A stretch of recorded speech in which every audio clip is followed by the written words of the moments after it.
Okay, welcome everyone to the Governance and Operations Committee meeting of November 25th, 2024. Just so everybody is aware, members of the public can be present in the council committee room during the meeting. And also, please note that the webinar will be recorded and published to the city's YouTube site. So the first item on the agenda is the adoption of the agenda, and the recommendation is before you. And that recommendation is that the agenda for the Governance and Operations Committee meeting be adopted as presented. Councillor Hanson, Councillor Cashel, all those in favor? Thank you, that was carried. So this afternoon, we have three delegations, and the first delegation that we have today is Maggie Shirley and Gail Potter, and they will be here to talk about NAB Care Dementia Project. Welcome to the council meeting, and we look forward to hearing your presentation. So hello from Greater Trail Hospice. I'm Gail Potter and I'm on the board of directors. I've been with hospice for over 30 years here, and I've watched a real transition in the amount of services and the kinds of programs that we offer our city and our surrounding area. And we're here today to tell you about an exciting new project. So I'd like to introduce Maggie Shirley, and she's going to explain it for you. Yeah.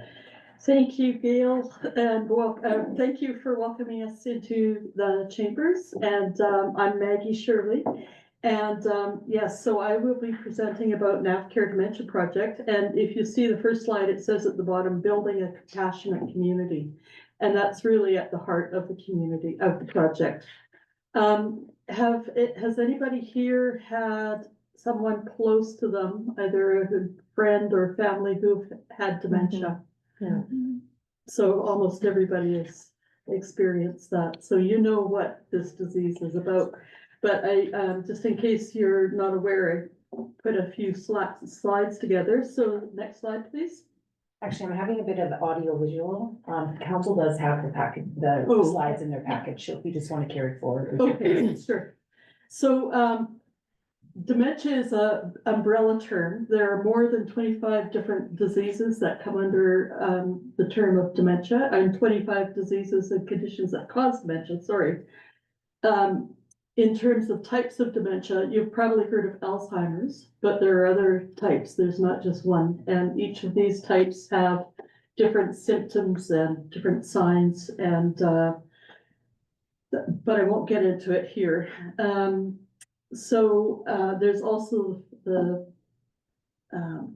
condition known as mixed dementia. So even if you have Alzheimer's, for example, you can still get Lewy body dementia, for example. And sadly, at the moment, there's no cure for dementia.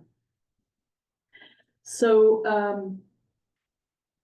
in Canada, well, and actually around the world, there are over 700,000 people in Canada living with dementia, and it is growing. So by 2030, we estimate there'll be nearly 1 million people living with dementia.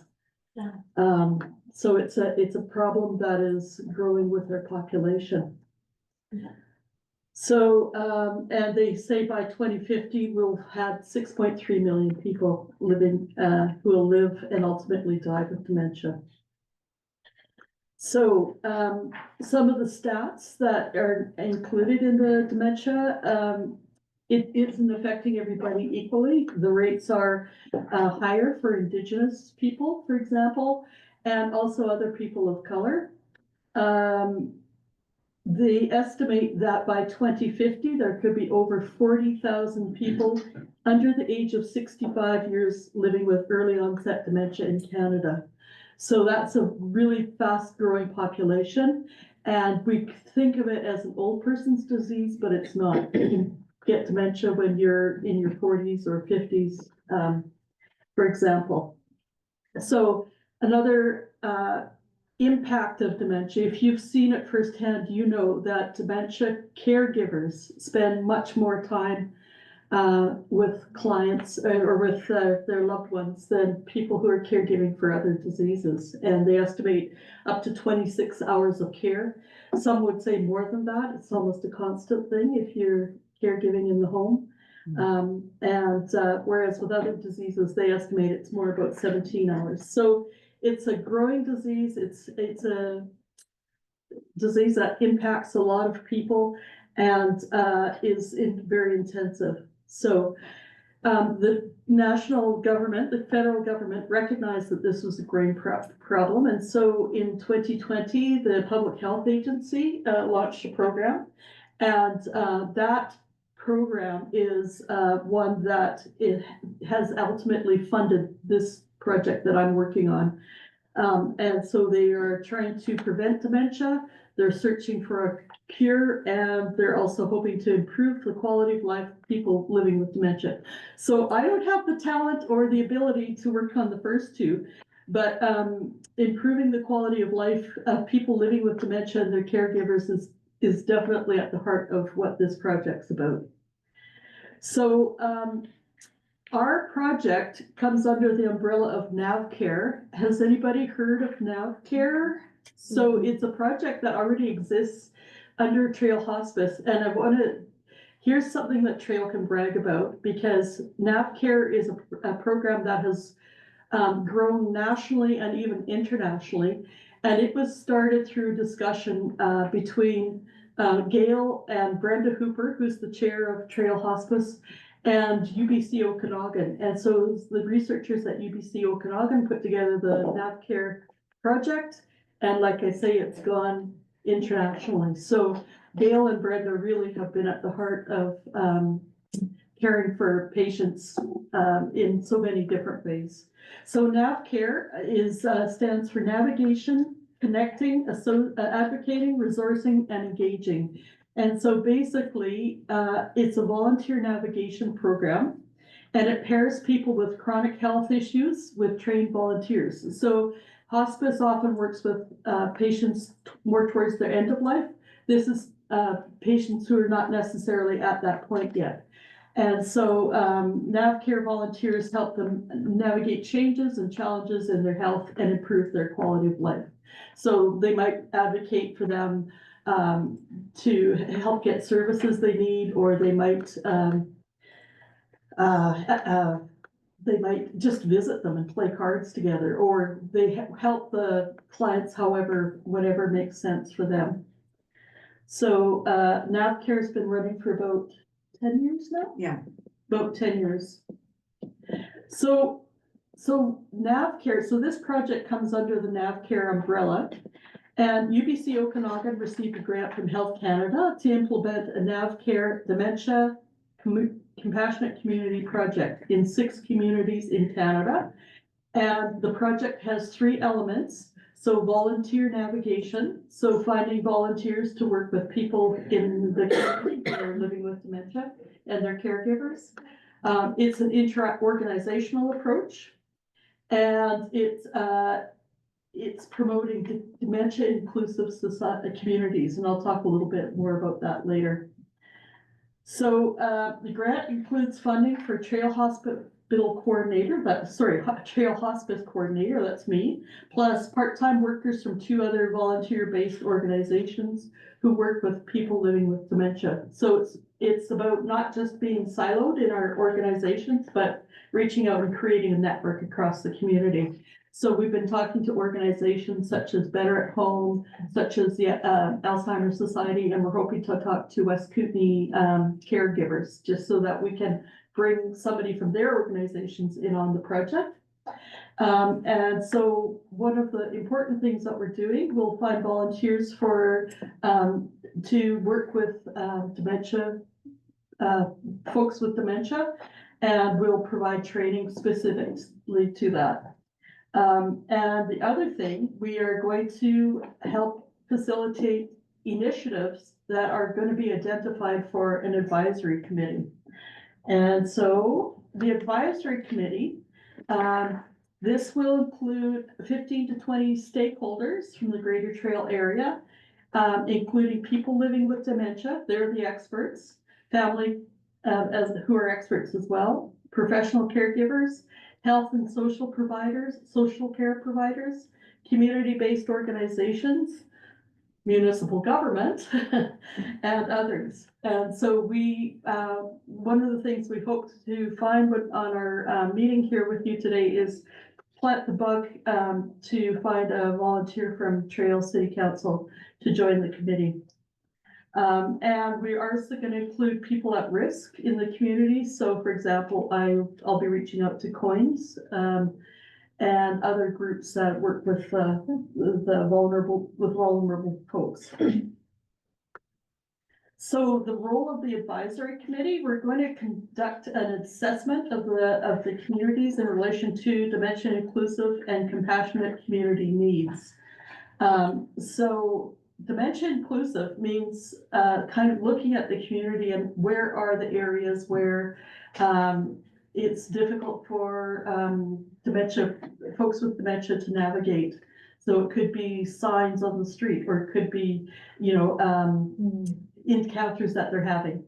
And compassionate community, of course, promotes the community promotes compassion within the community, promotes kindness, it promotes people being able to work together to look at from the perspective of the person with dementia, rather than for organizations to work in their own silos.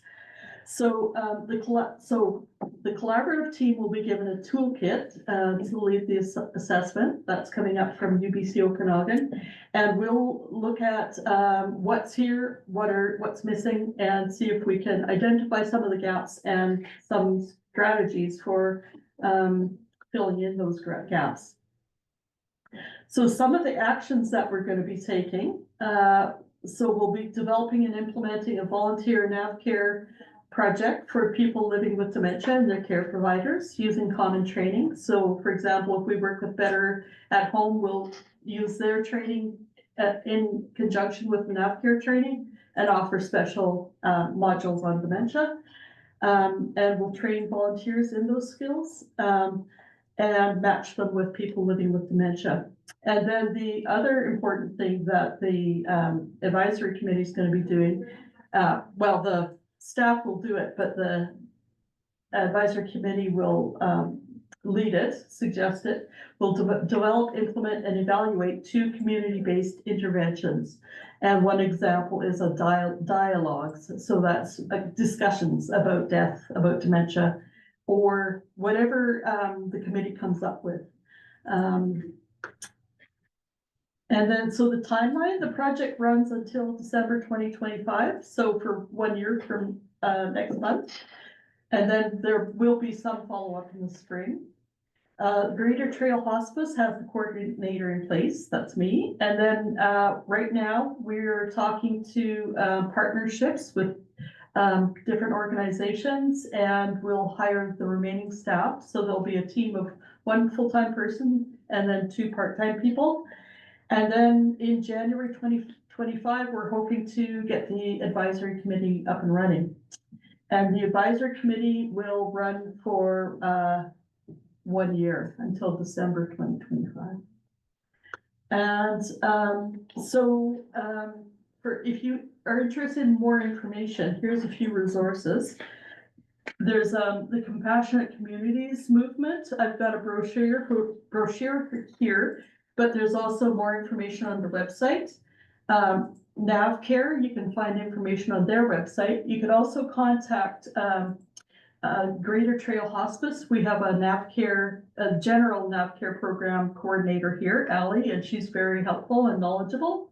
For the dementia-friendly communities, the Alzheimer's Society has good information. There's an annual report that Canada Public Health just put out.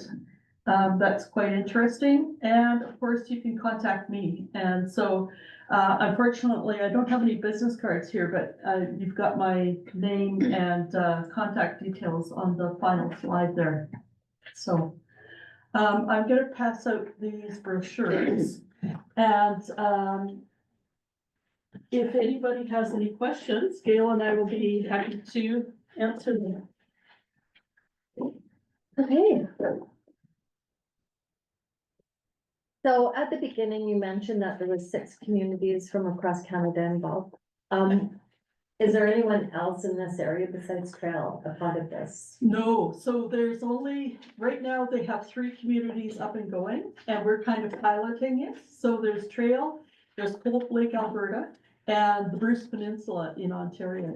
So that's it, so across Canada. And then, after, in the new year, there'll be 3 more communities that come on board. So, yeah, so Trail's really doing some ground, breaking work in this area. Mhm. Thank you. Does council have any other questions or comments for Maggie or Dale? It's very, very interesting. Sadly, the numbers that it's increasing by. And I don't know if you have any information on why such an increase so quickly. Willing to look it up on the internet for sure, but. Yeah, Actually, they don't know why the early onset is escalating so quickly. There is research into that right now, but what's triggering that? Mhm. They just have not come up with an answer for that. And it's really devastating when you think somebody in the 40s to 60s is still in the workforce technically, and often supporting a family unit. And then for them to have dementia, and if they need facility help, they don't fit into the elderly facilities. Is a huge gap for sure. Mhm. yeah. Yeah, that was one of my concerns is, do we have enough spaces in our hospitals and No. care homes and, yeah. And dementia care requires specialized care, because of the wandering, because of their just daily needs, that kind of thing. And so to place them in a regular facility where there's a lot of stimulation going on does not fit the need of that particular person. Mhm. The other thing about dementia care too is it's such a long grief process for people, for the caregivers. It can sometimes be even 10 to 15 years, and you're losing your person little bit by little bit by little bit. And that is difficult. But there's also a huge grief process for the person that has dementia as well, because they know they're forgetting, they realize they're losing some of their function. Yeah.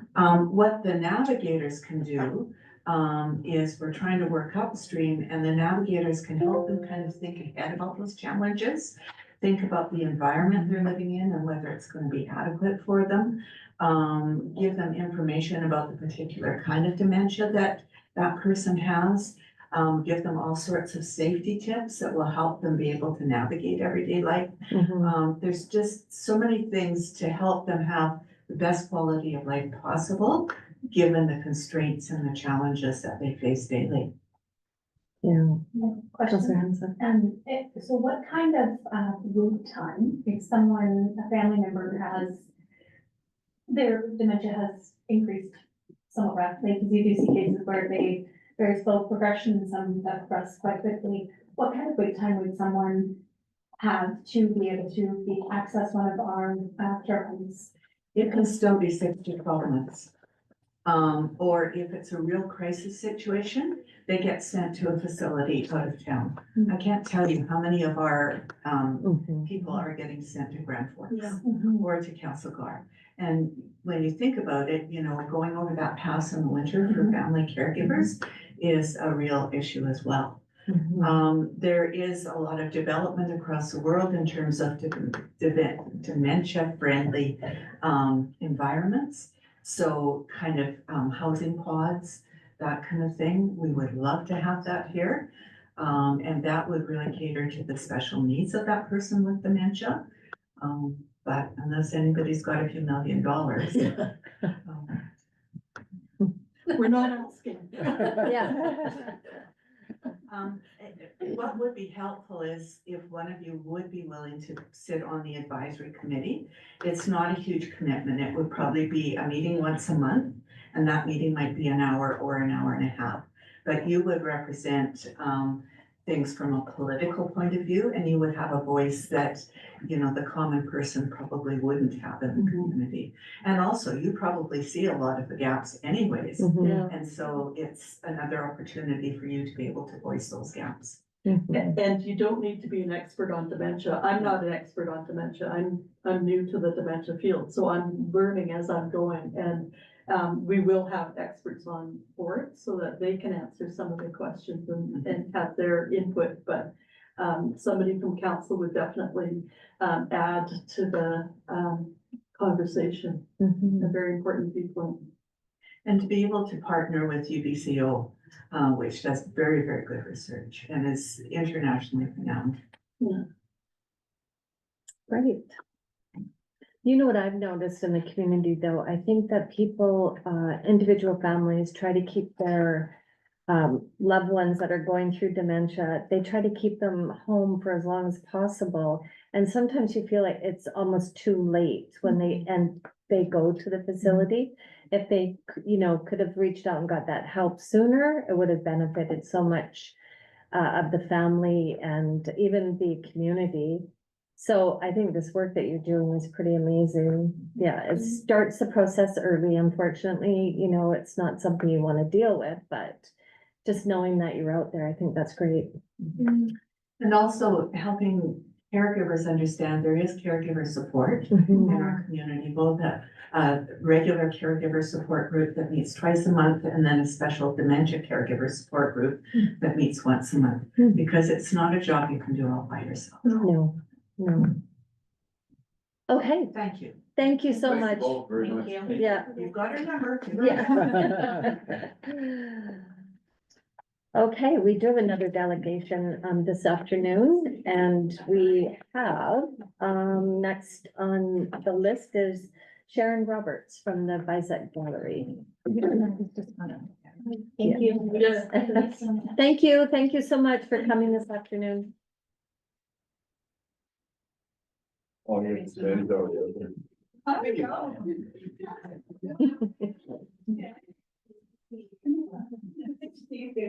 Sorry. Oh. Hi. Yeah, those chairs are open down there. Yeah. Oh, I don't want to sit at the head of the table. Oh, fine. Are we gonna be able to see, which screen is it gonna be on? It's on this one. Oh, okay, Is that okay? maybe, Can you see it? Am I in your way? you're not in my way, I just don't know if I can read that. I've got it here. Okay, let's do that. Hey.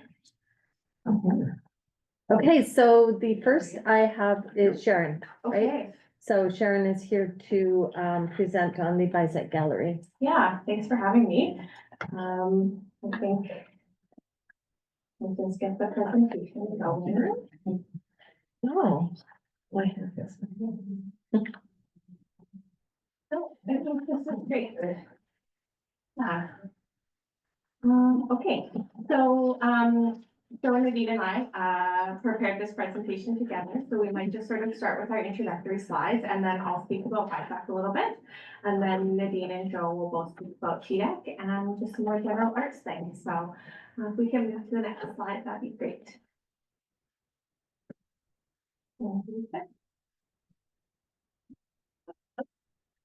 You can't probably read the quote at all, but I just want to say thank you for letting us come and do this presentation today. We're gonna, as Sharon said, we're gonna give you a brief overview of each of our organizations, and then we're gonna take a bit of time to talk about the importance of the arts to Trail and beyond.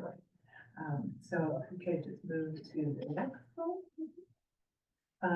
My name is Joanne Archie. I am the Executive Director at TDEC. I'm Sharon Roberts, I'm the Executive Director at the BIPAC Gallery. And I'm Nadine Tremblay, I'm the Artistic Director at the Trail District Arts Council. Okay, so I'm gonna start by talking a little bit about the BIPAC Gallery, but before I get going, I'm gonna talk a little bit about what we've been up to this year, some major projects that we've completed. But first, I really want to say thank you to the City of Trail for their support of the arts this year, and to Mayor Jones for joining our board as a non-voting member. think when we were here last year, one of the things we were hoping for was an increased relationship with the city. And I think that we've been successful in doing that this year. And I think it's been, in general, quite a successful year for us and really increasing our presence in the community and really being of better service to the people of Trail.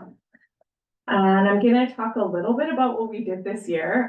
We undertook a few very large projects. One of those is we completed our first ever strategic plan. And as part of that process, we did some broad community consultation. And so our roadmap for the next 3 to 5 years really takes into account what the people of Trail and the Greater Trail region want for arts programming. And that strategic plan will be available on our website. We can also send a copy that talks about those goals. But we have sort of 3 broad areas of action and some measurable goals under each of those areas of development. We also updated our branding this year. So on the previous slide, our new logo is an example of that branding. Sorry to jump back and forth. But as part of that, we also created a new website. Our website is accessible and we engaged people with disabilities as part of that evaluation of our website. We also have integrated services like our registration, volunteer membership purchase, all right as a single portal on our website, which has helped us be more effective as an organization. And we're also celebrating 35 years of BISAC this year. So we incorporated in 1989. So it's a bit of a landmark year and, you know, we're very proud of that. So happy to have that longevity in the community. I want to share quickly our mission, vision, and values. And this came out of our constitution and our community consultation and our strategic plan. So the vision for BISAC is to be a vibrant and inclusive community hub where the visual arts inspire creativity, foster belonging, and transform lives through engaging and accessible experiences. And our mission and mandate for the society is to support and present the work of emerging and established Kootenai artists and provide training opportunities at all levels. And some of the values, yes, I made a little word cloud on the next slide. So some of our values that we identified for our organization are curiosity, community, connection, creativity, belonging, beauty, and learning. And I wanted to share a very powerful quote from a respondent to our community consultation. We did a broadly distributed community survey and more than 100 people responded. And one of the questions we asked was, what is your hope for what BISAC might achieve in the next 3 to 5 years? And this is a quote we received in response. A strong, diverse, and well-rounded community of artists and non-artists working together to broaden the horizons of engagement of art in the West Kootenays. And I think that really sums up what we're hoping to do, and it's great to see that communicated back to us from the community. So my next slide, I wanted to talk a little bit about BISAC and TDAC and how we relate to each other, but also how we're different. Because I find that this is maybe a little bit of a learning point for folks, and that we are in fact 2 different organizations. We work very closely together. We're located in the same building. We often collaborate on projects. And we are a TDAC affiliate and recipient of TDAC affiliate funding, but we are different. We have separate constitutions, boards, staff, and budgets. Our organizational mandates as defined in our constitutions are different. And maybe one of the big ways that we differ is our focus is the visual arts. And that includes things like running our community pottery studio. We offer core youth visual arts programming for ages 2 to 18. And we support the careers and advancement of emerging artists in our region. And because we are so visually arts focused, I want to talk a little bit about what that might mean. I don't know if that visual arts means anything, that word, but what it could look like is original visual art like painting, photography, art reproductions, which could be a recreation of original artwork or any kind of print, like lithography or linocut, And then you get into the more craft style arts like fiber art, any kind of weaving, pottery, or mixed media. And those are just a few examples of what the visual arts can mean. And I think I'm just gonna finish off on my last slide and talk about who is currently coming to BISAC this year and currently. So who are the people in the Greater Trail region that come to our space every week?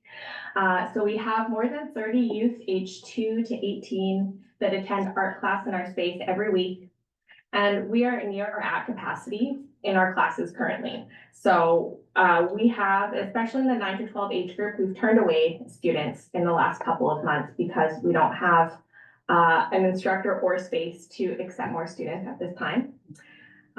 We also welcome the Sanctuary at-risk preteens for a free pottery class every Monday all year long, and 40 youth participate in that program.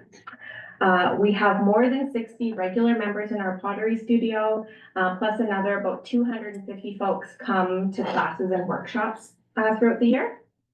And last year, via our exhibition program and classes, we were able to pay 64 artists and arts practitioners artist fees. And we had 5 exhibitions in the gallery. Over 100 people came to each exhibition, and that included featuring 55 youth artists from the Jail Crow High School show last spring. And yeah, I feel like we've done even more, but those are just some great numbers that I wanted to share, and it's been a really exciting year. So thank you very much, and I'll pass it back over to Joe and Nadine to talk about EDAC. My ears are plugged, so if I yell. So first of all, shout out to Bev Benson. Thank you so much for being on our board. It's been great to have you. And I think, as Sharon said, I think that the relationship is building with the city, and I hope that we're at the forefront of your minds, as I know you are too, when putting on events, we can better collaborate, and we already are. A big thank you to council for the funding increase you gave us last year. And TDAC, with that money, we used it mostly for our affiliates and training grants. We want to let you know that you helped support 11 local arts organizations and help them continue to do their good work. And that was things like concert tours, concept design drawings, wages for the Follies, a freestyle film event, a Sinites welcome sign, local songwriting event, 100-year anniversary for the Trail Maple Leaf Band, and Trail Pipe Band, sorry, ooh, I always get those wrong. Same thing. And youth art classes. So those are some of the examples of the things that you helped support, as well as 2 youth doing additional training in dance and digital art, and 2 adults who were able to expand their own training and increase their skills in dance and dance education. And of course, the Arts Council. So all of your support also goes to help us leverage money from the government, which is also a big part of our. And then overall, I know you know what Trail Arts Council does in the Bailey Theater. But here's just a graph of how we're doing here with ticket sales. You know, just over 20,000 people came to the Bailey last year, and although the number of events was increased last year, ticket sales were just slightly increased, which I think kind of tells you that we're at like a little bit of a saturation point. I also know that, you know, the economy is not doing great. People don't have as much money, but yeah, we're doing a lot. And to give you an idea of what that is, it's 120 events a year. So it's not nothing. It's a lot of events, and we are putting on half of them, and the other half are rentals. People are always telling us what great job we did bringing in, you know, poor Blunt, but it's not our show. They wouldn't come if we didn't run the venue, but some of it is not our production. Yeah, and then just last but not least, we also do other events other than the Bailey Theater. We run movies and music in the park, as you know, attracts several thousand people a year. And that one is losing a bit of money, but if you guys have any ideas about economic development grants, that's where I'm kind of aiming music in the park. We need some more money, and it has huge economic spin-offs, so let me know. Okay. Over to you. Okay, so I'm tasked with the job of talking about the importance of the arts. And just as you see on the slide there, hint, we are important. In a lot of different ways. It's a bit of a rant, but I want you to know, it's not like directed rant. It's just kind of general, this is what happens with the arts. And anything that can be done to help mitigate that is great. So if you go to the next slide, this just tells you a bit about the impact of the arts across BC. There's about 116,000 people working in the arts. That's just in the arts, not all of the people around the arts. And it generates $8.6 billion for the economy. And for every $1 spent in the arts, Government BC says it generates another $1.36. I think that's a conservative estimate, to be honest, but that's still a considerable amount of money. In the next slide, the impact of the arts in the basin, there are about 900 working artists in the basin itself, and 2/3 of them are women, and 8 out of 10 of them are self-employed.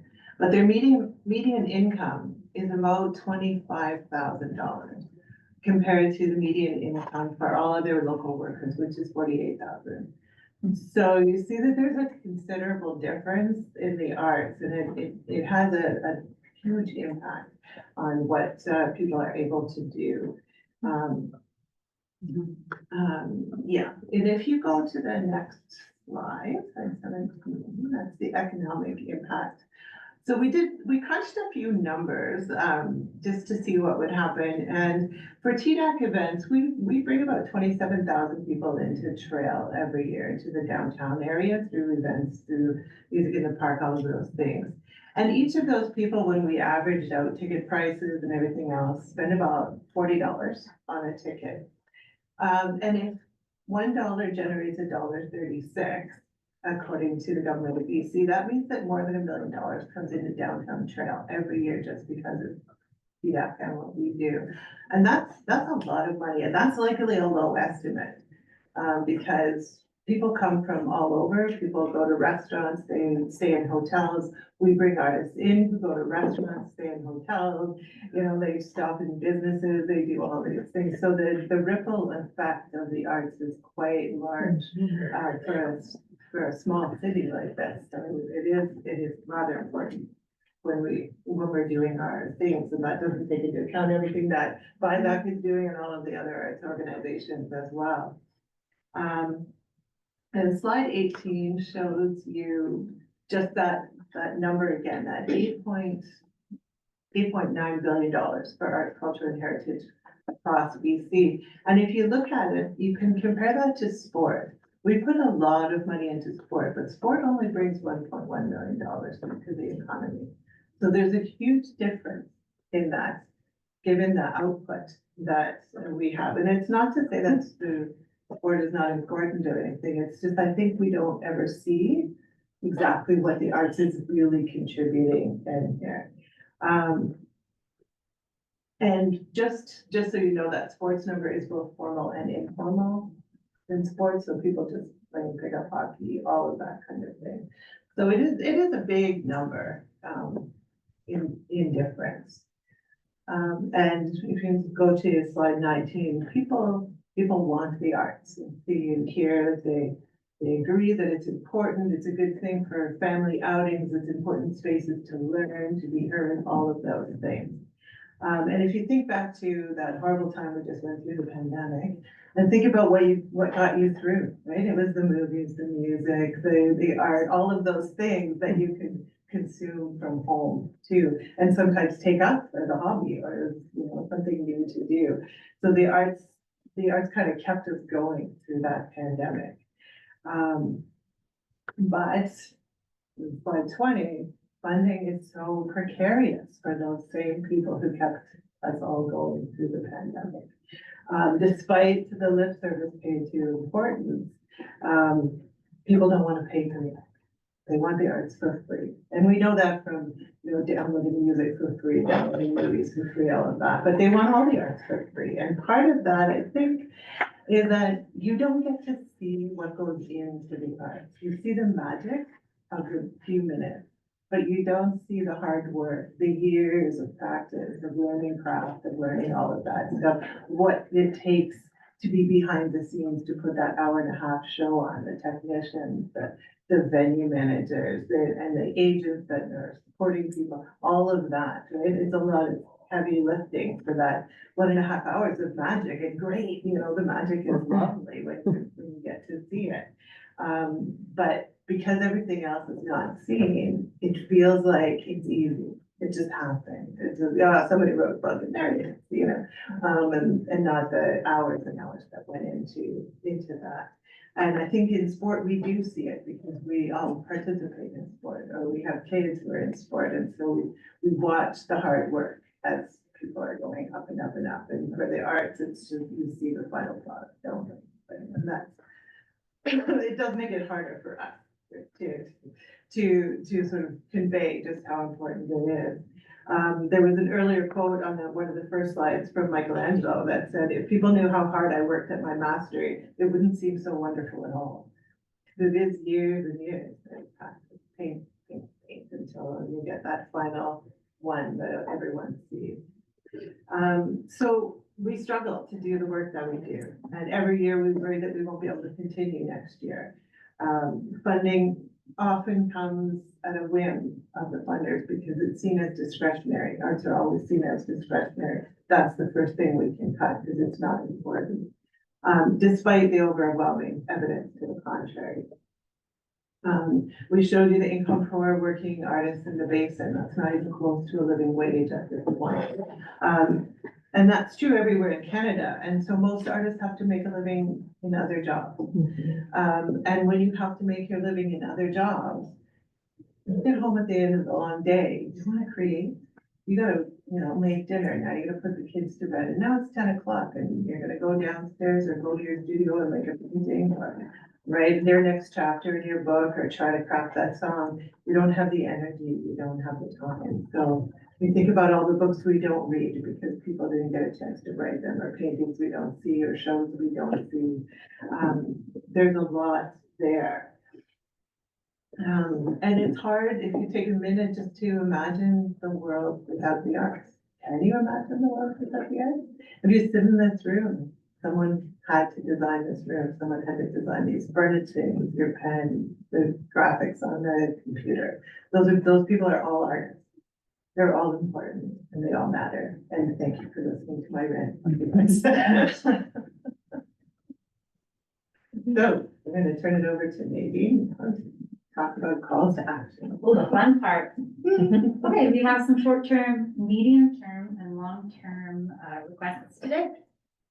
Our short-term requests are $25,000 for Trail to Dig Arts Council and $10,000 from VISAC as budget line items as requests in your 2025 budget.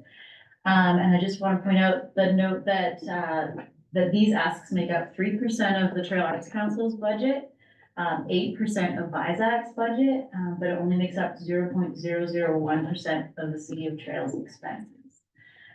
Just to give you some context, our medium-term ask today is an increased visibility for the arts on the city's website. We would like an arts subheading on your website under play and under live tabs. We are there, but you have to click 5 different subheadings to get to the arts. So if I was like somebody who just moved to town and was considering what amenities you had, I think that it would be great if arts was a little more prominent. And then under long-term, creation of a specific arts and culture section of the official community plan. I know you're working on it right now, so including the engagement in the OCP as for arts policy planning. I'm not sure if that's on your radar, but just putting it out there as a potential long-term ask. And I believe that's it. We're done. Thank you for listening. Thank you so much. Any questions from council? Councilor Benson. Just a comment to both groups. Number one, Sharon, I don't know if Councilor Cashel and I sent a thank you just in terms of all of your assistance for Silver City Days last year and the community mural and how wonderful that looks and what it adds to Jagger Park. And we're looking forward to working with you again this year. And Nadine and Joanne, thanks for all that you do. Even in terms of Silver City Days, the amount that education that we've received from you in terms of like artist fees and ensuring that we're paying a fair wage when we bring artists in, it's been, very educational for us. Just want to say thank you. Thanks for including us. Okay. Is there any other questions or comments? Thank Just you, a guys. comment, Oh, go sorry, ahead, just- Councillor Cashel. 20,000 people coming to the Bailey and 27,000 people coming into downtown. Those are incredible numbers. Incredible numbers. So thank you for doing what you do. Awesome. Yeah. I have a question. So with all these individuals coming into the community, is there any feedback you're hearing from individuals coming here, not from the area? What they feel we're missing in our downtown core, what kind of things they like to see? It'd be nice just to have some thoughtful feedback coming back to us as we look at our strategic planning and redeveloping our downtown, what that may look like. So some feedback coming back would be very beneficial for us. Mhm. Off the top of my head, not nothing. But you know, they come down and they usually eat in restaurants that can't serve them in time because we're so, on show nights, every restaurant in town gets slammed. And so I think it's tough on businesses, but they also, they're grateful and whatnot, and it's on our schedules on their agenda. So I think they're trying to serve the tourist community as best they can. But More I do options hear, possibly. yeah, maybe possibly, yeah. And do they know in advance when there's events coming on so that they can load up their staff appropriately? They just watch, they look on our website. Yeah, but we work with them as well. There's all kinds of partnering opportunities with the hotels and restaurants, the package deals and specials on those nights.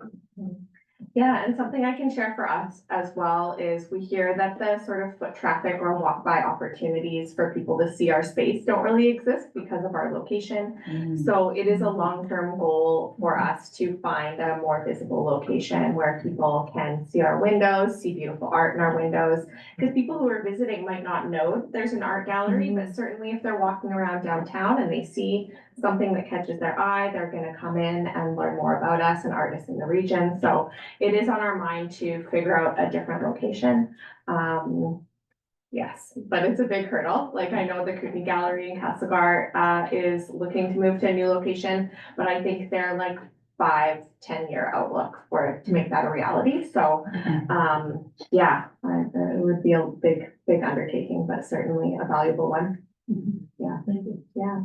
Councillor Benson, did you have another comment? Yeah, just or a question maybe for Joanne. With the, Nadine mentioned that the funding for Music in the Park will be going down.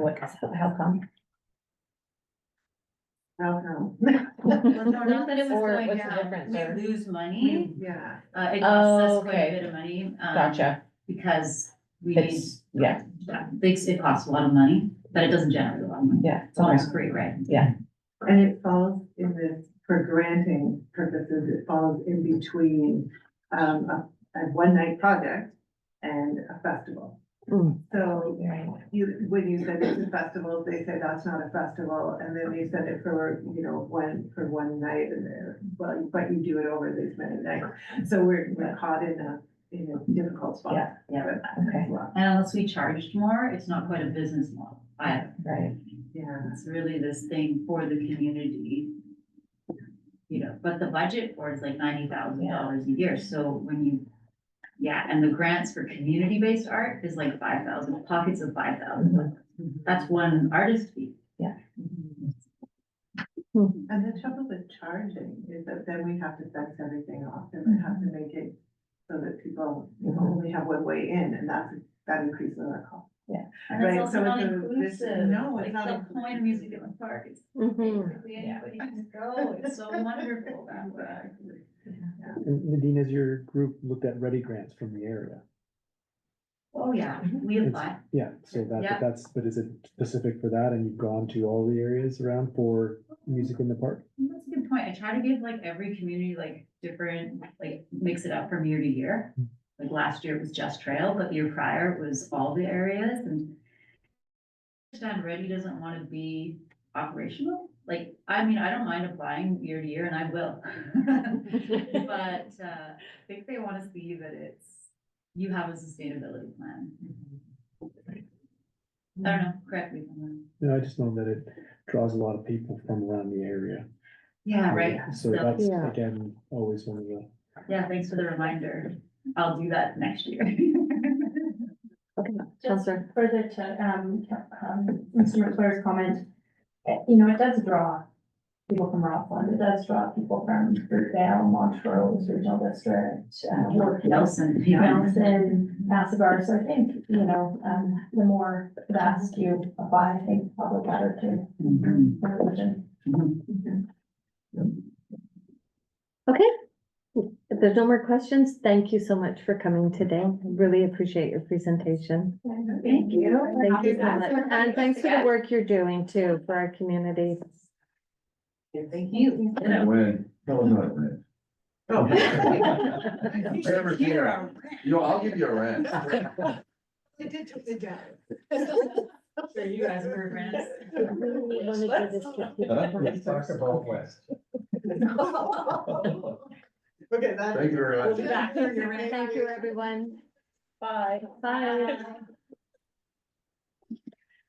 Okay, we are just going to switch the agenda a little bit, you guys.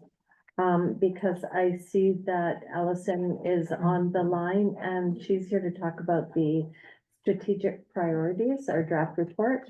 So we'll do them first and then, do the utility fund and budgets. Is that okay with everyone? Yeah. Okay. Do I have to make a motion? No, we're just switching. Yeah. Okay. That's absolutely. Okay. Hey, Allison. Hi, Madam Mayor, Council. Thanks for having me. Before I start, Colin, did you want to introduce this? yes, well, again, I can absolutely do that. So, to the community, this is Allison Hatkirk, and she was, the individual that was selected to assist, the Trail Council to go through their strategic priorities. And considering where we are in, the current term, it was, I think, important and a focus on what can be accomplished, from what's already been started in the last couple of years. But in particular, end of 2024, and then looking at 2025 and 2026, I think but it also creates the foundation for the next council coming in. So sort of here is where we are. We've got a number of key components in the priorities that we want to get taken care of. Some are longer term for a council and staff. And for us, it's a huge document to have to allow the council to bring staff into being accountable for here's what our strategic priorities are, and we would like to see an update on a regular basis. And regular is a term that can be, is that 6 months, is that sooner? But it also allows us to make sure that as staff, that our work plans are being, not only doing the core services that we have to always do, but these are some real important items that council has said, this is the forefront of what we want to see being done for the community, in particular over the next 2 years of this council's term. So thank you for your help, Allison, and we've, with our communications coordinator has helped us out with prettying up our document, and I think that she's done a good job, and so I know that you were going to, I think, lead council through, are they satisfied? Did they have any, asks or requests for edits and whatnot, so. Great, thanks. So I was going to share my screen. Is that okay, Tracy? Can I do that? Yep, Okay. that's absolutely fine, yep. And then I just thought I would just say a few things about the process and then walk council through the plan, if that suits council. Yeah, thanks to Colin and Claire for, putting together the document because it looks really great, I thought. There's a couple of things I think that we still probably need to do a little bit of work on, and partly that's why we're here and to get council's feedback. But just to take you back to the end of October on the 25th, 26th, we spent 2 days working through setting some priorities for the remainder of the term. I think you made fantastic progress, and particularly, setting up some building blocks to kind of build this plan over time. And I want to reassure you that the spreadsheet that you remember still exists, and your staff are going to continue to use that for their work planning. What we've done is taken the priorities for the next few years, well, the remainder of 2024, 25, and 26, pulled them out and put them into this document. But the working document, the spreadsheet, will continue to guide the work of the staff. And of course, as Colin mentioned, these priorities will feed directly into annual budgets, 5-year financial plan, and your capital planning. And also what isn't in here are those priorities that you tentatively identified for beyond the term. So they still exist in the spreadsheet as well, and will be there for you to revisit in 2025, and of course for the new council after 2026 to consider as well. So that, to me, that's sort of a really essential part of the sort of much longer term planning track that you want to get the organization on. So I just thought I would walk you through this. The second page is the table of contents, and there is here a piece on core services, which was a bit of a late addition, entirely my fault. And it kind of got stuck here, but it probably deserves its own page because, of course, the initiatives that are included in this report don't by any means reflect the work of the organization. And I think we talked about between 85–90% of all of your resources go into delivering your core services. So there really should be mention of this. And I think in a future iteration of this plan, you would probably spend more energy on explaining what those services are. And I just make a note that in your 2023 annual report, there's a really wonderful section on what core services you provide. And I would think something like that probably could be built into your strategic plan eventually. And then there's a message from council. I took all of the words that you gave me and crafted it into a message, and I'm pretty sure the word vibrant's not in there, so that was a direction.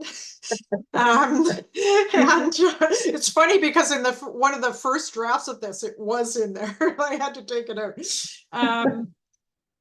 This is a mission statement. You recall we talked about what you might want to put into your mission statement. So this is a draft for your review and comment and editing as you see fit. And I just noticed on this page it doesn't say mission statement, so that's probably one of the little additions, edits that we need to make to the document. And then what we've done is created these headings. I'll just take you back to the table of contents here. And these headings are loosely aligned with your kind of draft official community plan work. So again, once that community plan is finalized and you have some themes identified in there, then in the next iteration of this plan, you can make sure that they're absolutely consistent. But we just sort of loosely base the themes: complete community, local business, parks, recreation, culture, safe and secure infrastructure, connectivity and regional partnerships, and good governance. So that's how the plan is organized. So the first one is complete community, and you'll see your official community plan update in there, and the accessibility plan update. Accessibility plan is there. And its current status, as you can see, both of them are in progress, and they are expected to span 2024, 2025. And then local business, you can see you've got 3 items there, and they will continue on into 2026. Of a special note, because this was a key part of the conversation, was the redevelopment of 1900 Spokane Street. And you see we've broken that down into 2 pieces: the demolition of the building and then initiating the planning for the block. And then Parks, Recreation, and Culture, again, several initiatives there spanning 2024, 2025. Parks, Recreation and Culture, again, 3 more items, spanning some in progress, some proposed, spanning over the next this year and the next 2 years. And then in the infrastructure area, 3 big projects. And the difference between, I should just make note of this, the difference between in progress and proposed is most of these proposed initiatives do not actually have a council directive for them yet. So, the decision making around these, probably is yet to come. And then more infrastructure items, 3 more, again, 25, 26. Finally, another section on infrastructure, 3 more. Clearly, this is a big focus of your work and your resources, I expect. And finally, then 2 more in the infrastructure category. And then regional partnerships and connectivity. This is where the airport is put. So there's 3 items there, 2024, 2025. And another one, the Dooney Avenue Fortis building, slated for 2025. And then finally, good governance, of the broad category of reviewing and updating policies, bylaws and policies, and a website upgrade. And now that one, the website upgrade, you can see has received council directions, so it's ready to go in 2025. Some additional good governance items: fleet master plan, staff succession and recruiting and planning, and asset management. And I think that's it. So I just go back to the beginning here. I'm happy to sort of walk through this if council has any specific comments, recommendations, changes that you'd like to see us make. And then we'll bring this back for a final review and hopefully adoption by council. Maybe just turn this back to you, Madam Mayor. Thank you so much. Councillor Cashel has a question or a comment. Thank you, Mayor Jones. Thank you, Allison. It was a great workshop, by the way, for those 2 days. Page 6, City of Trail local business. Comments, possibly suggestions on this. This is redevelopment of 900 blocks Spokane Street. I would also like to think we talk a little bit about 901 Helena Street, which is at the other end of the street. So my vision of the plan would be the redevelopment of 900 Spokane Street and 901 Helena Street with demolition of both buildings next year. And maybe take the word block out of there, because block is a bit vague, because we're dealing with 3 city blocks. We're dealing with Helena, we're dealing with Spokane, we're dealing with Cedar. So I think we should I'd like to see more just specific focus on the 2 bookends to the colander. That would be 900 Spokane and 901 Helena, and have those both demolished. And then the plan would be to, what did I write here in my notes? Just have it to rebuild both sites into mixed use housing facilities or structures. That would be my suggestion. Thank you. Yeah, thanks. So does that, I guess my question is, does that compromise anything? Because you own 900 Spokane, but you don't own the other one, is that right? No, we own them both. Yeah. Oh, I'm sorry. Okay, all right. So that's pretty straightforward. Then we can add that. And then in terms of the use of them, I think that, and I know we had a lot of discussions about that, and it's all recorded in the record of the workshop. So it's not lost. But the whole, the second piece, initiate planning for the revitalization of the block, I think that's where that would all, be discussed, and ultimately council will make some decisions about that. So I think if I was just to make a suggestion, my suggestion is that you kind of leave that undetermined until you've got your planning underway for the block. But we could definitely update the redevelopment of 900 Spokane Mhm. and 901. Yeah. Helena. Yeah, thanks for that.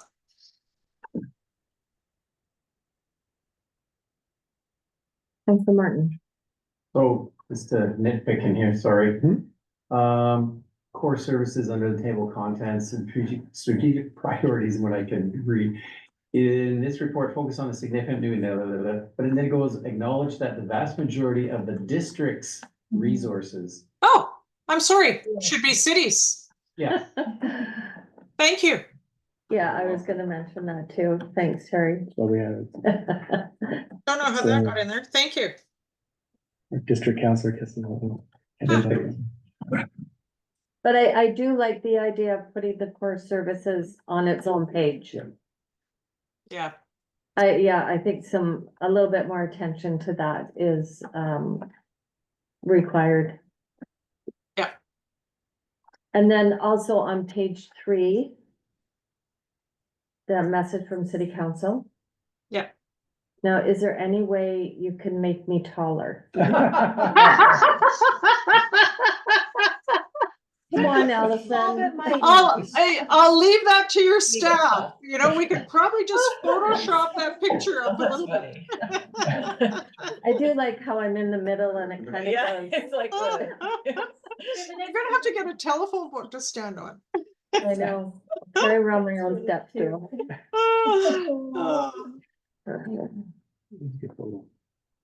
No, but that's good. I do like the rest of the report. I think it does have a lot of, our priorities are there. And they're pretty clear and easy to read and, I don't know, maybe that is something though. Do we need to have more information on there? Is council okay with, the descriptions of our priorities? Keep it simple, keep it clear. Yeah, I like that People will too. read it. Yeah, Yeah, I think if we get too detailed and people get bored too. yeah, I agree. Easy to read. kind of like a conversation piece too, right? Of Yeah. something if- Yeah. Yeah, And I think, sorry, I was just gonna say again, I think the next, I really see the development of a strategic plan as an evolutionary process, and I think the next go around of this in a couple of years, I think you could add some commentary, especially once your official community plan is done. You can add some commentary around what those categories mean, what they represent, what some of the high level goals are. So I think you could sort of enrich the document a bit once you're just a little further along with your official community plan. And you notice that we don't have a vision statement, for example, and we had, I think, agreed at the workshop that will ultimately be drawn from the official community plan. So we're just a little bit out of sync with that work, but once that work is done, then I'd encourage you to draw from it and just so that this document just feels more substantial. Yeah, that sounds good, actually. Is there any more questions from council or comments or? Doesn't look like there's a lot of changes, Allison, just a couple of Yeah. tweaks here and there, but it does look good. I think the pictures are great.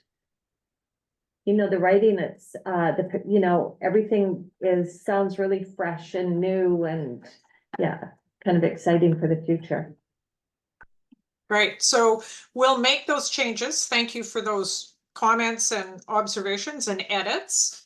And Colin, this comes back in a couple of weeks to council, right? I didn't have the date right in front of me. Yeah, we're expecting to have it in front of council for the December 9th. December 9th, right, yeah. So it'll come back for your, a motion to adopt, I assume. Correct. Right. Okay, Allison, sorry, Councillor Hanson has a question. Sure. Hi, Allison. Thank you so much. I was just wondering, just the process of putting the Glover Road improvement, Dudney Avenue Fortis building under the regional partnerships and connectivity piece as opposed to infrastructure and what the thought process was. And because I know there's a lot of infrastructure things, but I just was wondering, are we talking, you know, connectivity to other communities, or other areas, parking, driving, et cetera, just trying to kind of see where the infrastructure part fits in with the connectivity part, and regional partnerships. I defer to you, Colin, on this one, because I don't know enough about the project itself. Is it Yeah, funded or it's part of a network? yeah, so Dudney Avenue, I think probably, yeah, I mean, it could go into the infrastructure, category. Yeah, I wonder if the Glover Road, as far as that connectivity, again, sometimes that's a broad term, but I think that was trying to get that, area being connected to the downtown and with the cantilevered sidewalk and those sorts of things. I mean, again, I'm not sure. Yes, does it have some components that would be fitting infrastructure? Yeah. For sure as well, yes. No, I just Again- wanted to make sure there wasn't something I was kind of missing. I'm going, okay, regional partnerships and connectivity, so what is the Dudney Fortis building parking was to do with connectivity? Is there more that we have to, you know, working through a partnership No. situation with that? And I think we can look into that and just see if we can't move maybe the Dudney one, because it has kind of two components to it, you know, kind of the phasing and then actual work. And see where that fits into the infrastructure. Yeah. Okay, I think we're done. That was Great. quick and easy. Thank you so much, Great. Allison. Yeah, thank you all so much. It was just a real pleasure working with you. Thank you. Thanks, Allison. Thank you. Okay, there has been a request to take a quick break, if that's okay with everybody. Mhm. Thank you. Is that a request?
I think we're ready to go.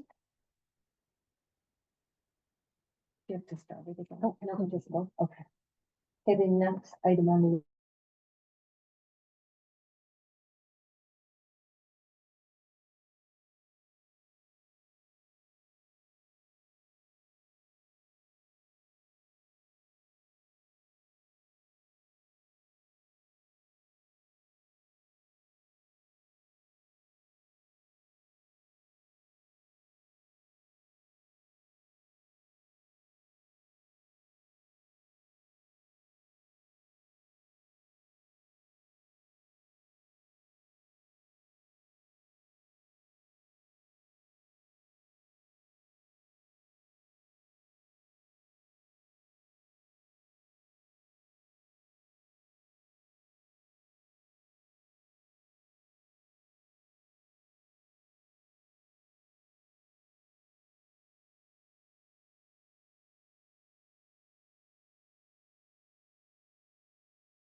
a agreement that reallocating some of those funds, because certainly we saw that in the status quo under the wastewater utility, that where we're at with rates and what we're doing, that we have a pretty good surplus going forward there. And reallocating those funds took pressure off of the water utility as far as where the reserve balance was ending up. And it also had a kind of a calming effect or a settling effect on a good ongoing rate for the wastewater utility. So by taking that fund out, we weren't really putting a lot of pressure on the wastewater utility. And again, when we looked at wastewater utility, we were also noting that we did adjust down. Before we had kind of 4% going on for a number of years and then dropping down to 3%. We can see that even in the current year with where we're at and what's happening, that even 3% in the current year, which is a drop from where we were last year, is something that we're proposing. And with this reallocation, I think we see we're in pretty good shape as far as where the wastewater utility capital plan is, reminding you that your utility rates should be set at a level that produce enough revenue to fund the operations, that is the fixing, the testing, all the work that goes on that side, but also put money into the capital. And so we feel confident that that is happening, and for the work that we are currently doing in the wastewater utility, that is in a good place. And we also know that in a couple of years, we want to be able to have an updated wastewater plan. Now, remembering, and this came out of the conversations, and we'll discuss a bit further, was we recognize as a region, and when I say that, meaning Rossland, Warfield, and Trail, that we are part of the new sewage treatment plant upgrade, which we had talked about even last year, that there was challenges on costings and being able to find someone as a vendor to take on that large project. It was around $67 million at the time. It's up around 75. I know that they've also been having some challenges with some of the other components of the project right now that they are trying to deal with, but that's something that we have had asked some questions about, or council asked some questions about, and what that rate change will be, and we'll discuss that a little bit later. I'm just sort of giving a little bit of history as well for some councilors that weren't in attendance. The bigger component of the water and wastewater utility was trying to then move away from having any garbage fee in going forward. And based on that, and having the spring and fall cleanup just continue to be in the transportation budget, so it will be covered by taxes. So that would drop about a $23 amount off of the utility fee for 2025. But it would on an average home, so you lose that $23, but on an average home, you would pick up about $6 in taxation just based on that. So there is a savings there. Now, the big part, of course, is what I've been requesting and asking is we really need to bump up what's happening with the water utility as far as the rates. And this council has been very good. And again, but I'm kind of not going to stop on the 10% for a few years here, and then we can start dropping it down. There was a question, well, what if we borrow? And so I did some work on that, and we can look at what the effect is. And I think even as we talked last time, the effect of compounding. So the sooner that you can increase something and allow it to grow on itself has a major effect on what the result is. So something that has a lower rate now has means catch up later, is sort of where we're at.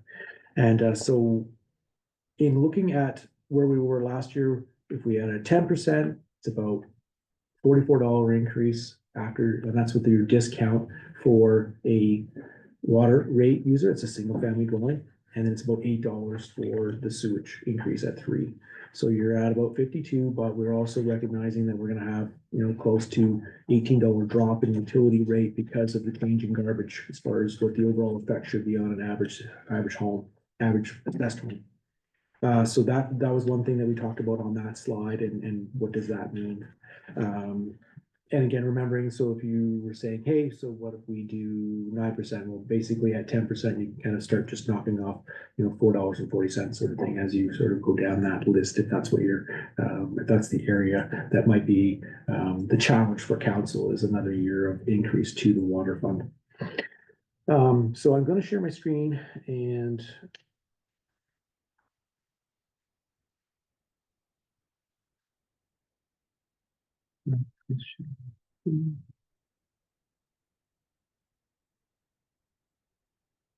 so here's just sort of for today's discussion, talking about what I went away to look at and to see the effects. And again, to talk about the changes that happen if we there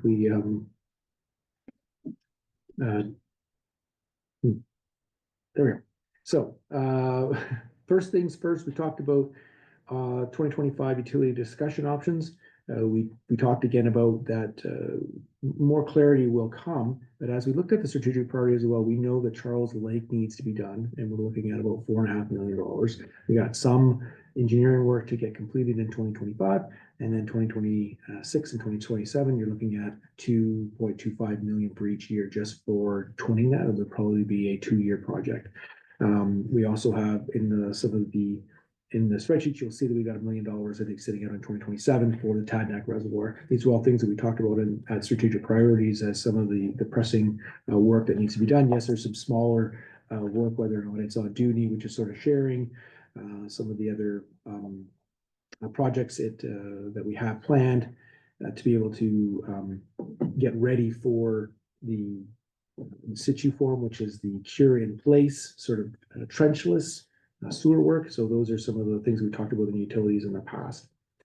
Certainly the effect of this major upgrade to the sewage treatment plant is having an effect or will have an effect on businesses, large industry, residential, but it is a necessary project. Remembering that when we make these types of investments, and they did get a significant grant towards us, so if you had to do this by yourself, you can think that this would be probably 4 times as much if you had to fund it from taxation. So, but there is basically a doubling expected in my conversations with the regional district finance staff of what they're going to need to collect just for the sewer utility requisition from regional district. That's not including anything to do with the fire department, transit, any of the other services. This is just for the sewer. So it's a doubling. We talked a bit about that last year, and because it doesn't start in our face, it is this year, but we knew that some of these things were coming. However, it is important to note that yes, there is a big jump because we are taking on this project, which is to last 50, 60, 70 years, and they're borrowing over 30. So you're going to have this increase is going to be there for the plant.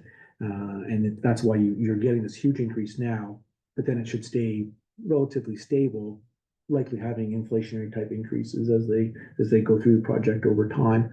But you shouldn't expect, oh, hey, it doubled in 2025. Oh, it's doubling again in 2026 or those sorts of things. So this is kind of one of those one-time expenses.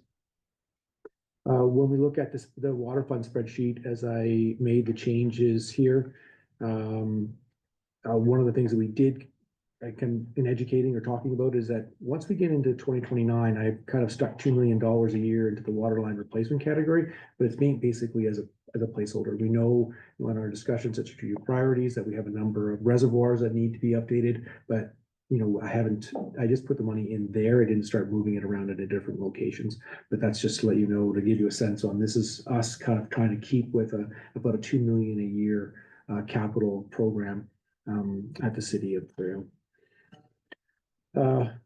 And remembering that we're responsible for the transmission lines, and I think that that's why you're seeing sort of a less pressure, obviously, on the wastewater utilities, because you're not dealing with this huge treatment plant directly from the city of Trail. You're dealing with it through the regional district.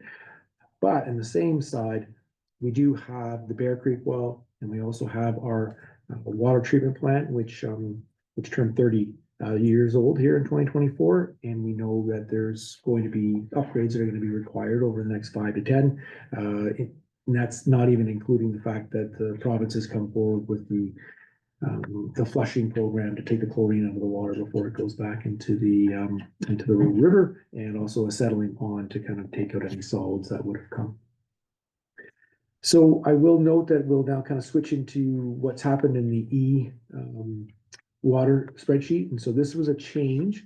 And so what I looked at here was, if we did not have a 10% increase for the next 4 years, and we went with 7.5 for those 2025 to 2028, and then continued at 5%, what would we be able to do? Became very clear that after a couple of years that we need to borrow money, and we need to borrow about $8 million. And then once you borrow the $8 million, that interest, and that's over 25 years. The one good news is that the rates have come down slightly, not a lot, about 0.5%, but over that 25-year time frame of borrowing that money, that helps us with the capital, absolutely, but then we need to pay back the debt. And over that 25-year period, not only you pay $8 million in the actual principal you borrow, but you're also going to pay $6.3 million in interest. I think we all got our mortgages. We've all seen how that works out over time. So that's just, again, a clarity piece on borrowing. Now, what this can do is it can be very helpful, because it does spread that cost out over more a time frame of a generation. Will be able to assist in the funding of the capital upgrades that are happening now on the next little while. What I did note on this spreadsheet, and like I said, I know you have it in hand, and I will flip it on the screen too, is that at the end of the day, after 15 years, your water bill would be $96 less, unless lower if you went at 7.5 and borrowed the $8 million and paid that back at the end of the 15 years. The difference between what you would pay at the end of that 15 years would be about $96 less on the average single family dwelling home for your fee, which is that kind of that last column AE. Down at the bottom there, you can see AE would be row 69, and you can see that you're at 991 under E, but under C, you would be in that same column, you would be at 1,086. So just trying to say that's over time, that would be the savings on a home. But you can also see that under row 26 at AE, we have, $570,000 in the reserve after having no borrowing and having the increase of 10% for 4 years instead of 7.5. So it's really only a 10% difference when you think about that 4 years. But the compounding effect is such that instead of having a surplus at the end of 15 years, you've got a $1.2 million deficit in the water fund. Actually, it's almost 2 million. It's a $2 million deficit in the water fund. So that again just speaks to kind of the compounding effect of how that operates. And again, too, I'm not sure, I'll flip it up on the screen here. And,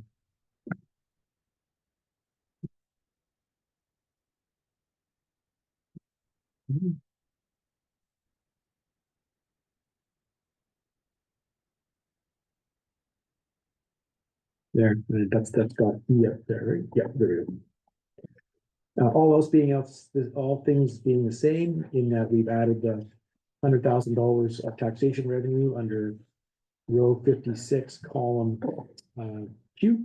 That's what's in yellow. We can see the year before it was 30, now it would be 130. That carried on for 15 years, and then you can see the borrowing in 2027 of $8 million. And then how that slowly sort of helps us out with capital, but then when you're paying back the debt, it puts a lot of pressure on it. One thing for both the utilities is that any debt we do have is starting to come off and certainly in water, the debt comes off in 2028. That's the previous debt, I should say. So anyway, part of it was just, again, trying to explain to the public and to council that the effect of compounding and the fact that we need to get the water rate up to a place that is going to be able to cover not only the operational cost, but also the capital cost. I don't know if there's any questions there. I know it's a lot to digest.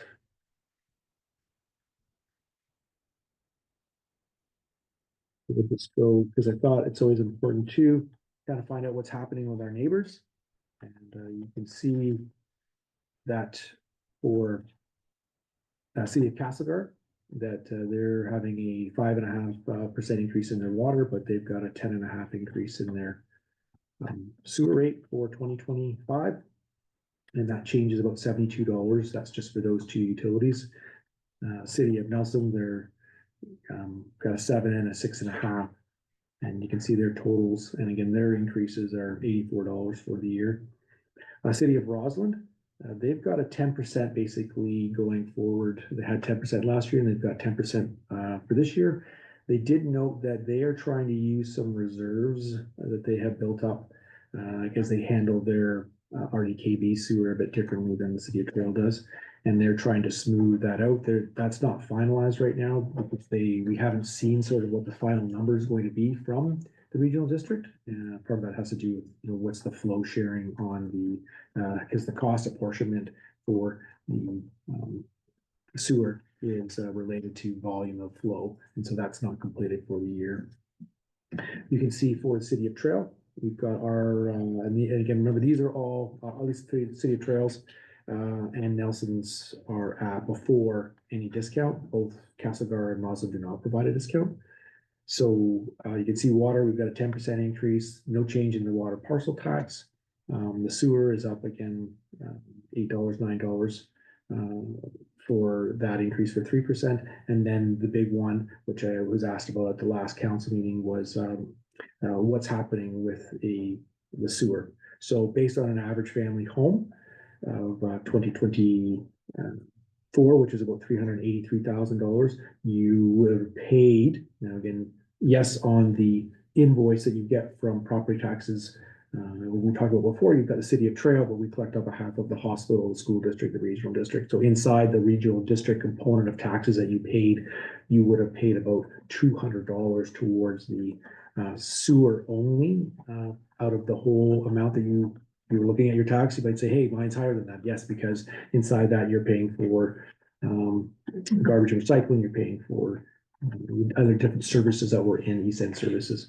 But out of that, the sewer component was $200. That's going to almost $400 in 2025. Currently, that's what the proposed rate is. So that's about a almost $200 increase. Yes. And is that part of the utilities or would that come at tax? That comes at tax time. That's correct. So the top three would be a part of the. Great question. So actually only the water and the sewer. So only the. Oh, right, water yes, process part yes, tax. yes. I remember that. Yeah. Yes, and I know that the other locations, certainly for City of Nelson, they know that their sewage treatment plant needs to be updated. Also, the pipeline that goes from town and goes out to the sewage treatment plant has to be upgraded. They have been growing the reserve. As part of that, we did some switching on the water where we charge less for water and increase sewer because we knew that we had to get the number up. But I would be expecting that when that sewage treatment plant needs to be replaced, which it's at close to end of life now, they are also going to feel, a significant increase in. The rules have changed and it makes sense. We don't want to be just releasing the way that we did into the Columbia or Kootenai rivers as we used to. So here's where I was trying to share with council. Now you're like, hey, the rates are a bit different. It's like, yes, this is considering if you pay before discount, and about 90% of those that are billed for water and sewer pay before the date. So there's about a 90% of us that we get the discount. So that's where I came up with the $44 and the 8, because you might have looked at the other one and said, hey, it's a bit higher, it's 47 and 9. I've used these rates with after discount because that's what a significant portion of the community does. Yeah, and again, too, you can see that there would be some support this year for the single family dwelling home and the fact that the garbage fee would be removed. And so that would be some help in the current year, considering the cost pressures that we're seeing in utilities, not just here, but obviously in the RDKB. Again, too, just a slide here, just a kind of the reminder of kind of where we've had some increases, and you can see in the past number of years, there had been a pretty big jump a number of years back, but there hasn't been a lot. And as I kind of share my spreadsheet, just understanding that we do have some major capital components coming, and it's difficult, especially because if the sewage treatment plant was in good shape or had been done a number of years ago, you're not kind of at the same time trying to increase your funds in your city to kind of pay for capital, as well as, you know, assisting the regional district because of our partnership, which again, there's a lot of value in that partnership and the fact that we are having one treatment plant for sewage for both Roslyn, Warfield and Trail. That should be really applauded. And I think it's one of the main reasons why they were successful in getting the grant in the first place, is because of that tri-community work that goes on.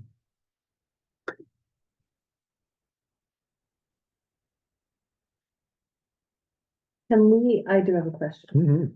How do we guarantee that the sewer treatment plant is going to stay at 75 million?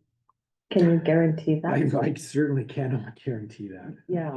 Guarantee that. Okay. As the vice chair, he can also not guarantee that. I cannot guarantee No, that. no. Not guarantee that. No, it's anytime you get into construction and you start digging a hole, or parts don't come in time. Yeah, I mean, again, we've got different last little while, you know, we've got the rail stoppage from the strike. We've got post from the strike. We've got, I mean, it's interesting times. We have a new president-elect coming in who is saying that there'll be tariffs on everything. So what does that mean for our country as a whole? Those are all great questions, but no, I cannot guarantee that. We are meeting the finance individuals with RDKB just to talk about, is there a way to assist? Can we help out with the borrowing? Can we help out with some of the kind of construction loan ways? If we've got our own money, you know, we could charge less of an interest, maybe as our communities can afford. That helps us have to borrow less, not pay as high an interest rate. So, you know, just trying to find ways to save money for the taxpayer. But again, something that's being replaced that's been there for 70 years. Right? So that's the other part that one has to be reminded of. Councillor Martin. Thank you. So just, this might be a silly question, I apologize. So the sewer for the RDKB will come on to our to the taxes. Yes. The house taxes, basically, residential taxes. Was it in this year that we had to come up with that $600,000 that you charged? What year was that? The error was in 2023. It was supposed to be collected in 2024. It was rejected by the province, so it will be collected in 2025. So there's been a tax holiday for 2 years. But they'll still be getting charged Yes. extra. Yes. Yeah. I just find, and I understand everything that we're doing here, and you know, it's all justified, but I think of what you just said about with a new president down the States, folks get laid off at Tech. Some of this is gonna be kind of tough for a lot of people to take. Yeah. So And yes, and I respect that 100%, and I will take direction from council. We will figure it out. That's not an issue. I just also want council to realize the problem's not going away. Yeah. That's the other part of it. You could say, well, maybe we could push this project off a couple of years, or we can do these different things. Well, I can tell you that it's likely not going to get less expensive for the project. And again, I know that it's not lost on me that trying to go to Ferrero's or Safeway to, you know, go shopping and, you know, not be wanting to talk to anyone, or, you know, other people that are having financial challenges. I respect that completely. But I also think it's incumbent upon me on the financial side to tell council and the community the truth on the capitals that is coming, and that we have to be paying for, and how best do we do it. And one of the reasons we're even as healthier place that we are is that we had a large surplus last year, and council directed us to put a chunk of that into the water. And in fact, we've got another ask of surplus going into the reserve for 2024 once we finish up with the numbers. So there's different ways that hey, we don't give as much this year, and maybe there's some additional surplus. I can't guarantee that in the future, but I'm just saying to you that those are sorts of things that can has assisted us so far with council, us being fortunate, and then also, having council's wherewithal to say, let's put that against the reserve to take the pressure off of rates. But I do know that as we manage strategic priorities, and you heard from the utilities manager, the reservoirs that have to be done, the twinning of Browns Lake, ongoing work that needs to be done. So, Colin, are these numbers that you're giving us with the $100,000 advancement to this? Or do we still have to? No, agree to yes, so that would be, I kind of took from the last time the meeting, there was a lot of, yes, that's something we can do. We know that the sewer utility could be sort of on a much more inflationary cost pressure. I mean, $8 doesn't really probably bother anybody here for increasing the rate on the sewer. Obviously, the water does, but we do it for a couple of years here, and then it too will drop in half in 4 years, but there will be a big increase in 4 years. Well, I'm just gonna be honest that I know the $75 million is not a guarantee, but I mean, that is something we're basing our future costs on right now when we have it in there as something that, and that's hard because we know what happens with the inflation and the increase of everything. And I'm a little bit nervous with, thinking that's a guarantee. Again. I know you can't, I understand I that. certainly can't guarantee. They've just started breaking ground now. I think that we've been fortunate to have some updates coming as far as some of the headworks that they're doing, some of the piping that's going into the ground, but this is gonna be a project that's gonna be built over 2 years. And it's pretty much a brand new plant for the most part. Okay. Councillor Hanson. In reviewing the water and sewer rate comparison, so the city of Roslyn, and my apologies for unknowing, does Castlegar and Nelson have water meters? City of Nelson has water meters on their commercial property. They do not charge by water meter. They only do it to, because the software will tell them who has a continuous leak, so then they can go and follow up. They pay by fixture. So if you're in a restaurant that has 50 seats, then you pay a certain fee based on 50 seats in your restaurant. There is no water meter rate in the residential.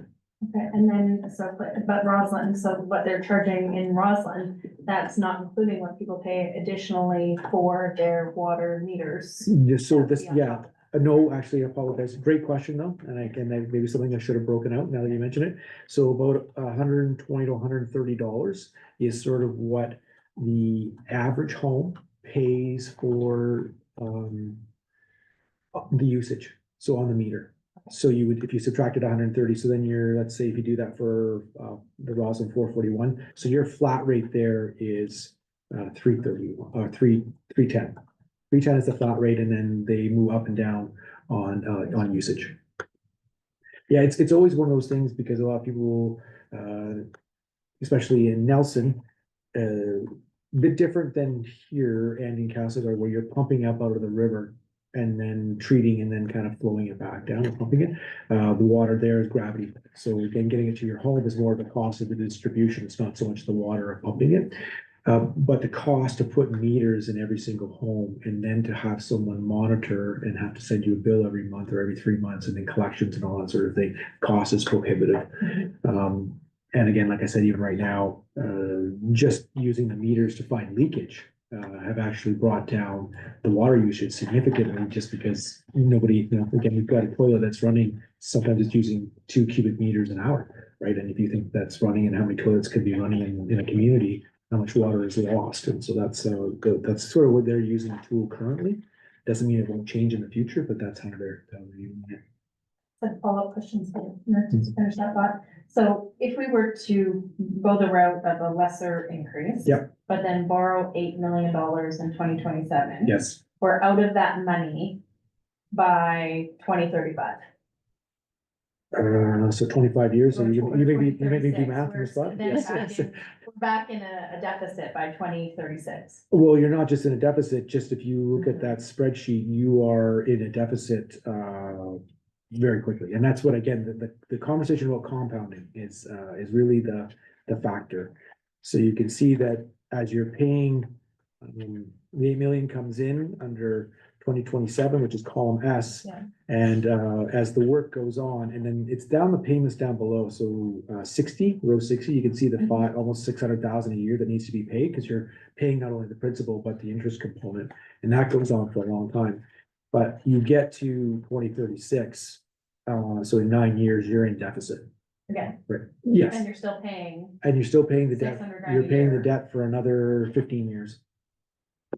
So then you're borrowing money again in 2035. Well, yes, and again, it's not perfect in, like, to be clear, it's not perfect in the C one, which I've got up on the screen there, where you could see that we go in a bit of a deficit there in 2031, 32, 33, right?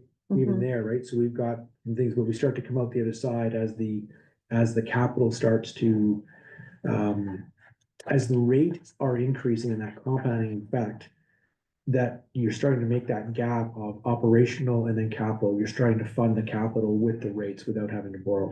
So yeah, you would probably have to, you know, depending on what happens here, you might have to say, well, we're gonna not do a year of 2 million, we do a year of 1 million. And the same thing can happen on the other side as well, right? So, and again, I preach the idea of compounding. If we don't hit this hard now, you're just pushing it off. In the same boat, I understand that we are looking down the barrel of a very big increase for our community. Not only for our water utility, but through in particular, the sewage treatment plant upgrade. And easy enough to make an adjustment, you just have to be prepared for sort of what that effect is going forward.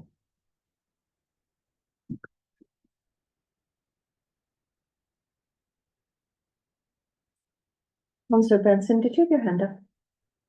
I did. I just wanted to talk about the water treatment plant for Okay. next year in terms of the 145,000. Is that are we confident in that? Is that a really like Well, big quote?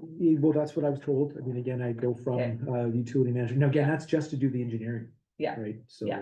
And we haven't got yet what In that. preparation for the next. Of what, Upgrades. yes, of the dewatering. Again, they've done the chlorination component, Mhm. the chlorination pump, it's the settling Settling ponds. pond. Yeah, which again, you get a mandate from the province on water. Now, the water did come out and had its own sediments to it, but it's the chlorination that you want to take out, we get that, but then having to settle the solids out of the water, it's a bit challenging, but that's what the standard is. Yeah. That's what we're told that we have to provide.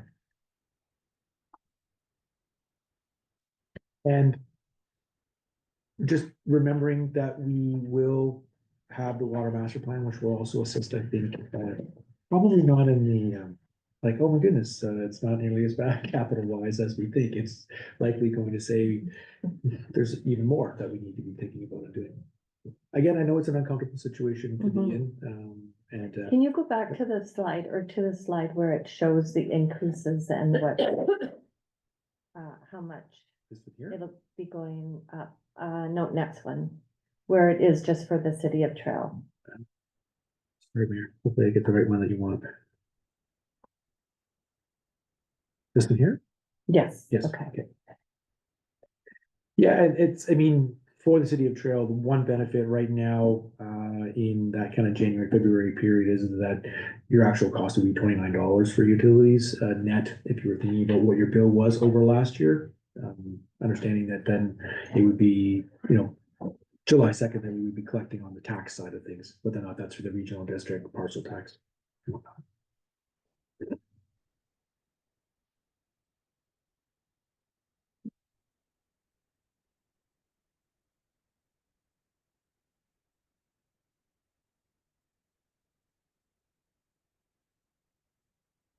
Hey.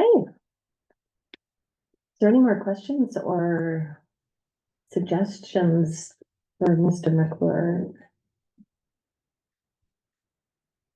Correct me if I'm wrong, but we need some sort of direction from you. Yes, we need, from this meeting. In we order need- for we us need- we to need- create, need to something. create the bylaws. Because the plan here is that we would have the bylaw, it would come for December 9th, and then we'll have a special meeting on December 11th to adopt it, so then process can get ready for the January billings. Just give people plenty of time to be able to get in, to be able to make the discount. So I think what we'd be looking at this time is a motion Mhm. regarding the rates. from council. Yeah. Okay, well, I will make a motion to accept the rates suggested. My thoughts are, yes, it will have an impact on our residents today, but I'm always thinking of our nieces and nephews and grandchildren and my children. We have to start, looking decades down the road and getting this city in shape for those folks coming behind us. So I know it's significant, but I accept the explanation given by our CFO, CAO, and I will make that motion for those rates to be put forward. And just for clarification, so would that be the 10% increase in water rates and the 3% in sewer rates? Is That's, that? Yes, and the elimination of the garbage fee. Yes. that would be my motion. Thank you, Ms. Butler. okay, Councillor Martin is seconding Can I speak for a second? Councilor Cashel, I completely agree, and Mr. McClure, thank you so much for the diligence, and I really do appreciate the thoughtfulness of Mr. Spears coming and really just breaking everything down for us. Water is our life source in our community. Water is what we all need to survive. Water our trees, water our grass, and if we don't have usable, clean drinking water and safe drinking water for our communities, how are we to grow as a community? How are we sustaining our community? So as much as I, would hate to see an increase because I know everything is tough on people right now, I would support this with the caveat that if we do have some surplus, that I would like to see more of it applied to this so that it is not going to be 10% over 4 years. It could be maybe 8% next year or something lesser so that it is less of a blow on the rest of our community, or adjusting taxes reflectively. So it's not going to be as much of an increase in taxes, that we reverse that down for people, because we want our communities to be able to afford to live here. Understood. So I'll support. Okay, so the motion on the table is for the 10% increase on the water. And then, sorry, it's off the screen, the 3% for the sewer. Yes, and And the the elimination of the garbage fee. Right, okay, so it's been moved by Councillor Cashel, second by Councillor Martin. All those in favor of the recommendation? Okay, that was unanimous, okay? Thank you, council, and just a commitment on the Thank you, finance everyone. side, we will look for the savings where we can and how we, as we go, what happens in 2024 here, how things are balanced out and how we might assist the water fund.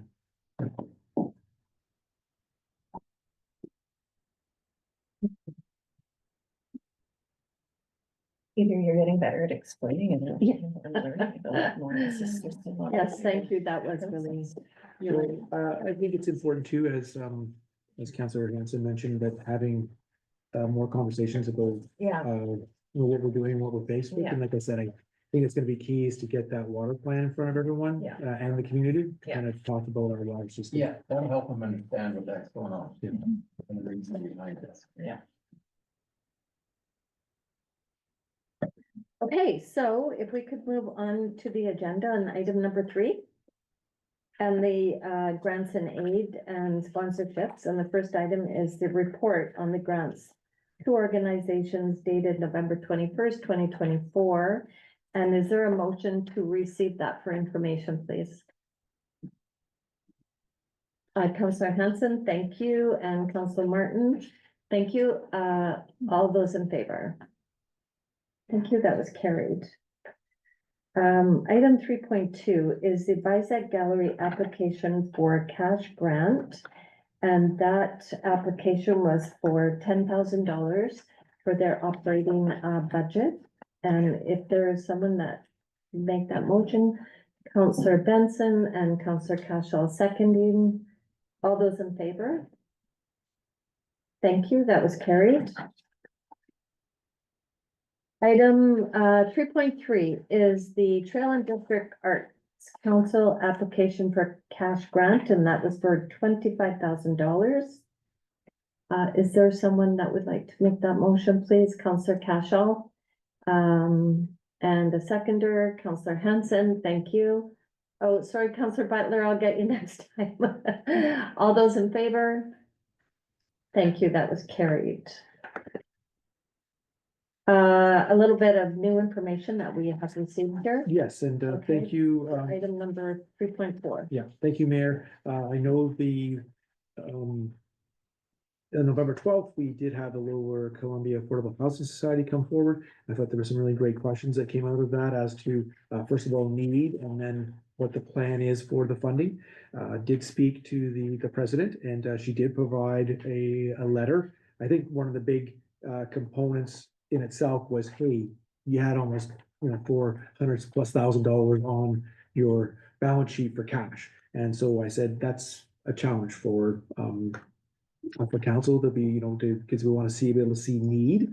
And so she did explain, well, there's a reason for that.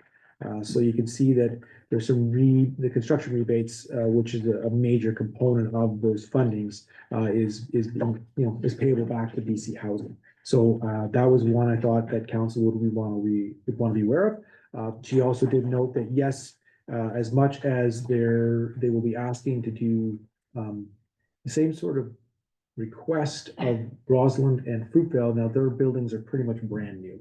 So the focus would be on trail funding, the trail buildings here that are much older to have those building repairs done. So that's sort of where there's a couple of questions that came out of that, and that was the answers. I would leave it to council as to whether or not that satisfied some of the concerns that they had or questions that they had. Counselor Cashel. Yeah, Mayor Jones, thank you, Mr. McFerrin. It does satisfy the question, and I appreciate the follow-up report. Thank you very much. Okay, awesome. Is there any other questions on that report? Okay, the Lower Columbia Affordable Housing Society request for a cash grant in the amount of $15,500. As there's someone that would like to make that recommendation, please. Counselor Hanson, Counselor Butler is seconding it. All those in favor? Thank you, that was carried. Item 3.5, the Columbia Basin Alliance for Literacy, and the application is for a rental waiver, and that rental waiver is in the amount of $699.50. Counselor Benson and Counselor Martin is seconding. All those in favor? That was carried, thank you. Item number 4 is a resolution to adjourn the Governance and Operations Committee portion of the meeting and immediately resolve into in-camera meeting.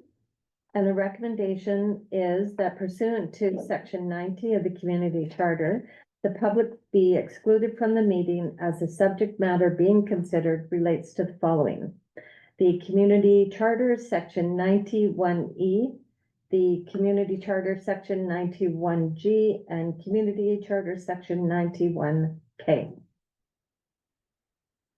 Counselor Cashel, thank you, and Counselor Butler, thank you. All those in favor? That's carried. Thanks, everyone.